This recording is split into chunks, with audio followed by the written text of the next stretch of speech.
Bonjour à tous. Alors nous sommes début novembre, donc c'est la période de la chute des feuilles et aussi parfois de la chute des nids de frelons asiatiques. Et oui, c'est durant cette période où les arbres perdent leurs feuilles que l'on peut voir certains nids du frelon asiatique qui sont localisés au sommet des arbres.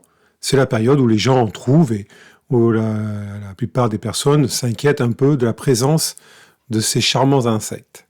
Mais quand, par exemple, on a des conditions venteuses relativement conséquentes, eh bien parfois, quand les arbres bougent, les branches bougent, et quand les nids de frelons asiatiques incluent différentes branches dans leur structure, et le fait que tout ce petit monde bouge, eh bien ça peut entraîner le décrochage de ces nids de frelons et le fait qu'ils tombent au sol. Une fois au sol, le nid peut se casser en plusieurs morceaux, et les frelons reviennent ou sont restés dans le nid lors de la chute, ou s'ils se sont envolés au cours de celle-ci, ils peuvent revenir sur la structure au sol. Et ce qu'on peut voir à l'heure actuelle, ce sont des ouvrières du frelon asiatique qui sont dans le nid et qui s'occupent notamment du couvain, pour certaines d'entre elles.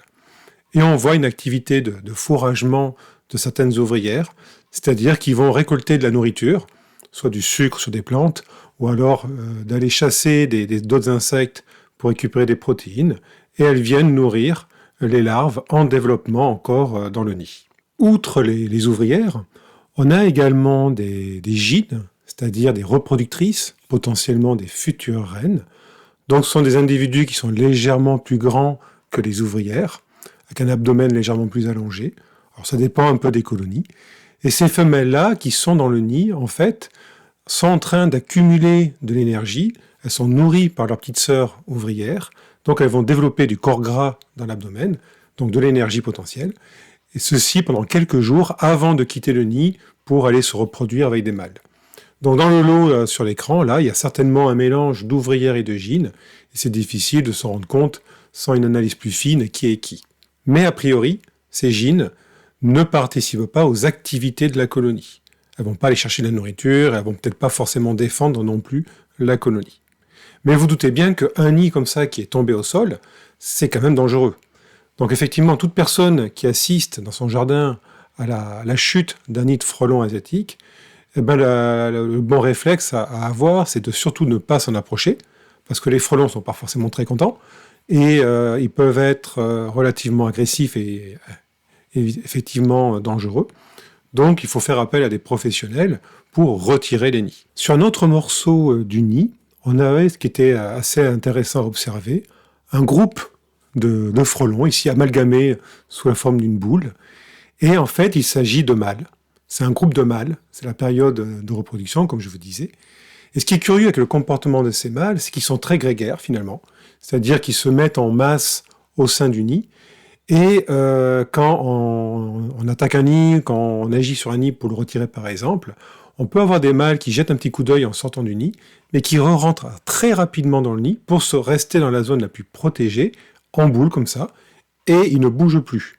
Bon, il faut dire aussi une chose, c'est qu'ils ne sont pas vraiment équipés pour la défense de la colonie, ils n'ont pas d'aiguillon.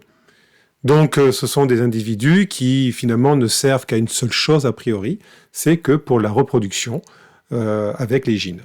Bon, tout ça c'est bien beau, maintenant ce qu'il nous reste à faire, c'est de retirer ce nid du jardin des personnes qui habitent ici, pour quand même sécuriser la zone, et surtout, pour nous, comme je vous l'ai déjà indiqué dans une autre vidéo, c'est de récupérer du matériel, donc des frelons vivants, pour les ramener au laboratoire et travailler avec.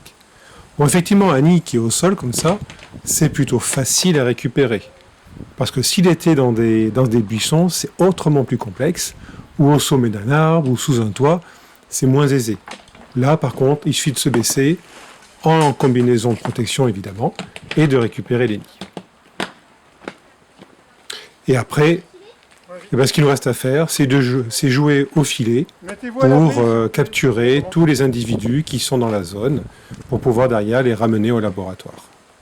Ce travail de collecte de frelons que l'on fait après avoir ramassé le nid doit être fait sérieusement, parce qu'en fait, on a toujours plein de frelons qui tournent autour de la zone, et on a les fourrageuses qui étaient parties chercher de la nourriture ou des matériaux de construction par exemple, qui reviennent au nid, et qui recherchent dans la zone où était positionné le nid. C'est ce que l'on voit à l'heure actuelle.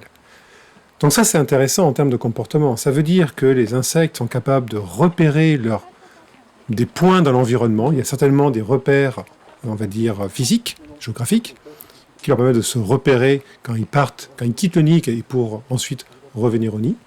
Et il y a aussi peut-être des marqueurs chimiques, olfactifs, phéromonaux par exemple, qui peuvent aussi participer à ces phénomènes de reconnaissance. Et cet aspect, on le voit également en haut de l'arbre, là où était positionné le nid. En fait, ce qu'on voit sur l'image, notamment au niveau des nuages sur la gauche, on a un nuage de frelons aussi, qui tourne dans la zone. C'est-à-dire que les insectes savent pertinemment que le nid normalement est situé à ce niveau-là, et ils cherchent le nid, et ils ne le trouvent pas.